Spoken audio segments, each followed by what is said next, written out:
stone to cement. And that's what we intend to replicate in these 15 subsectors. Of course, we are the 7th largest producer of crude oil, 8th largest reserve of gas. Therefore, we can move from crude oil to a country that, yes, produces petroleum products, that produces petrochemicals, and of course, methanol, fertilizer, and all that. That is what it seeks to do. We want to play in areas where we have competitive and comparative advantage. Secondly, we look across the value chain. So when I talk about developing the auto industry, I look beyond assembling cars. I look to making sure that we develop the auto components and that we can export spare parts, auto components across the continent, and of course the rest of the world. Today, the largest export which South Africa does to America today under AGOA is automobile, cars and spare parts. We can do the same and more. Also, when I say we look at the auto sector, cars are made today of steel, of plastic, and of rubber. Therefore, I'm looking at the whole value chain from iron ore to steel. I'm looking at gas to plastic. I'm looking at rubber to tires, because we can increase our local content and be a major player in the world today. The third main features of the Industrial Revolution Plan is that we have to focus on the enablers. We have identified 7 major enablers which we have to focus on. One is on making sure that industrialists have affordable finance. Without that, they cannot invest. On Sunday, I had more than 1 hour discussion with the new governor of the Central Bank of Nigeria. Because again, the fiscal policies, monetary policies have to agree. And I'm delighted that we're all thinking the same direction. We have concluded our work on looking at across the financing value chain, across the whole economy. And very soon should be taking some recommendations to the president for approval. But our goal and objective is to make sure that we increase our foreign reserves, is to make sure that we become less import dependent, is to make sure that we produce what we consume in the country, is to make sure that our industrialists have the finances to do what they need to do to produce in our economy. Of course, the second area of focus is infrastructure. You heard earlier on a bit about it. You know what we have done already in the power sector. Yes, for the first time in the 53-year history of the country, we have successfully privatized power generation and power distribution. That is not a big news. It only set the basis for growth. I'm delighted to say that based on that policy today, we have attracted significant level of investment. We know that at least the power supply is steady, but it's going to increase over the next year or two, if not threefold. But what's more important is that we have more than $100 billion committed to that sector. And of course, we are working on our infrastructure. It also emphasizes things like standards. We must comply with international standards. We want to link innovation to industry. We want to develop our industrial skills, very similar to what Sinai has done in Brazil and what has happened in Germany. And we're working with Sinai in Brazil to develop that, reforming ITF to deliver that. We want to focus on creating industrial zones and industrial parks. That is why NEFZA has been reformed to become the Nigeria Industrial Development and Zone Agency.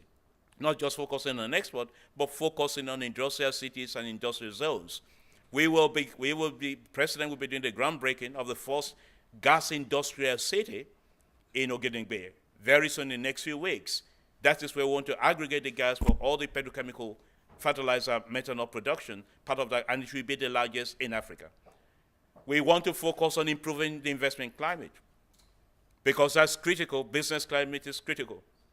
We've set up a number of things already. We set up the Nigerian Competitiveness Council led by the private sector because you know more about what we need to do. And they are working extremely hard, coming up with recommendations. On the 30th, they will be presenting their first recommendations to the Presidential International Investors Council. And of course, on investment climate, we work with OECD to benchmark Nigeria's investment climate with the rest of the world, identify the gaps, and what we need to do. We are already working with the World Bank and DFID on some of these initiatives already. It will take time. It will take time, but we are on the right path. We have put our hands and we focus on the right thing, that in 5 years' time, I always say, wherever I speak, that if we continue, Nigeria will be a different country. That is essentially what the Industrial Revolution plan promises to deliver. And we're already making progress already. In the sugar cane to sugar, where today we import 97% of the sugar we consume, mainly the brown sugar that is processed, we have had more than about $3 billion in investment into that sector. The leader in that sector, the leader in that group in that sector, as I say, will be setting up sugarcane plantation in 6 or 7 states of the Federation. And we'll be employing 187,000 people. Today he employs about 2,400 people in his sugar plantation. We have started the auto policy. It's also making waves in the country. That policy was launched on the 2nd of October by the president, approved by the council, chaired by the president. On the 3rd of October, I spoke to Carlos Ghosn, the president of Nissan, about it. Carlos said, look, I want to look at it. Give me 24 hours. If it's good, we will come to Nigeria. On the 8th of October, Carlos made a bold statement to the rest of the world and said, Nissan is coming to assemble cars in Nigeria with a local partner called Stallion. I think Stallion is there. The managing director is there. In January, Nissan met with the president in Davos, recommitted his plan to say, yes, we are coming to Nigeria. We'll bring our joint venture partners to the country, and we will roll out the first cars in Nigeria in April. On the 21st of April this year, the first cars, Nissan cars, ever in Nigeria were produced and assembled in Nigeria. So within 7 months, we have achieved what we had never did for more than 30 years as a nation.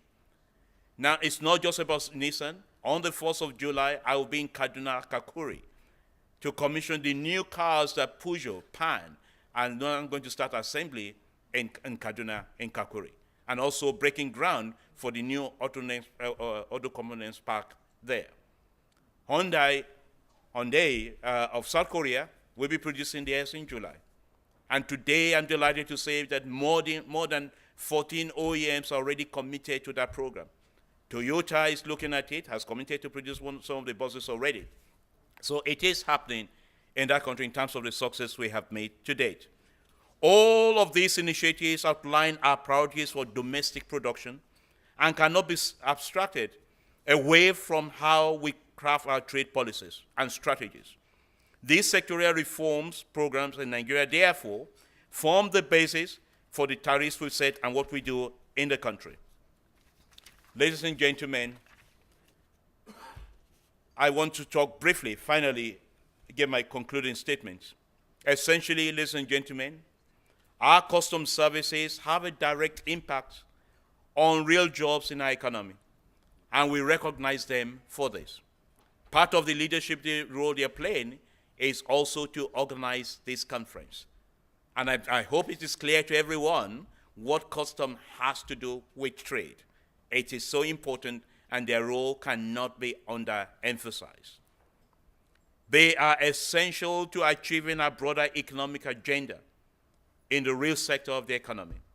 When the Nigerian Customs Services executes our trade policies exceptionally, it means investments are brought in, jobs are created, wealth is generated domestically.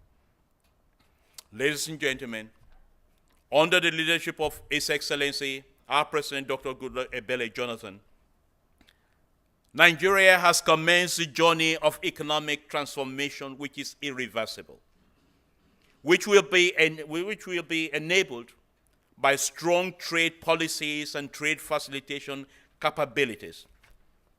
We prioritize our regional trading relationships within Africa's economic blocs, and we will take our leadership role as a leading economy in that continent. And we will promote policies to strengthen rather than weaken intra-Africa integration through trade. We have commenced repositioning all relevant institutions, including the Nigerian Customs Services, to meet the huge and growing trade facilitation requirements of our country. And at the center of our view on trade is how it ties in with our agenda for industrialization. Our policy is to attract investment. These form the heart of our agenda on trade matters. I welcome you all to this event. Nigeria is on the move. And to all of you here today, I invite you to seize the wide array of opportunities and invest in Nigeria. In the last 5 weeks, when we have had discussions about challenges, security challenges in the country, I'm also delighted to say that within these 5 weeks, we have received the Premier of China with more than 100 business delegations. Within this period, we have received the President of Kenya with about 75 businessmen and women from Kenya. We have received the Swiss Economic Minister with about 23 businessmen and women from Switzerland.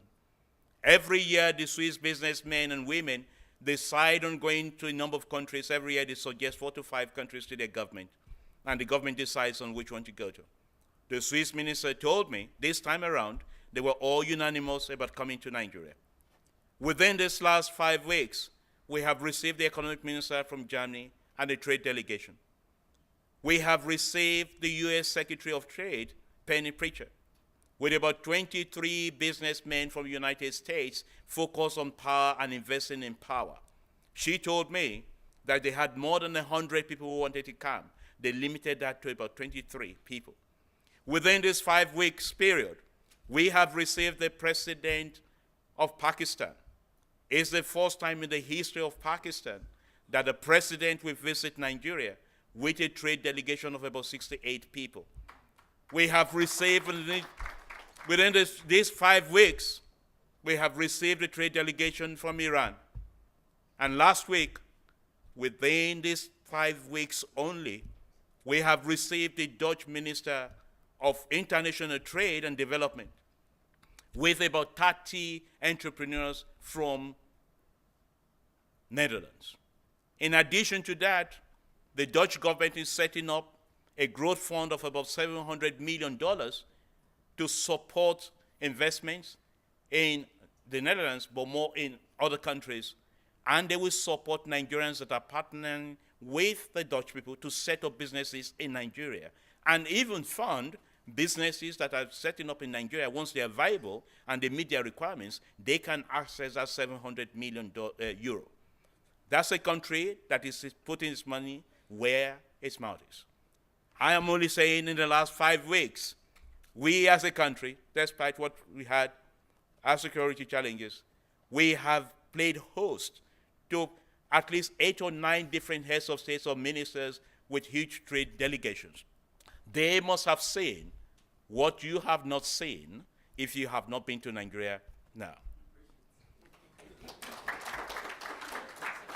The level of interest, ladies and gentlemen, the level of interest in our country, the level of reforms going on in Nigeria today is unprecedented. Reforming our trade policies, our strategies and procedures are a central part of this process. This is a time to take positions in Africa's largest economy, as we unlock a new wave of growth. I welcome you all once again and wish you a very fruitful deliberations. God bless you.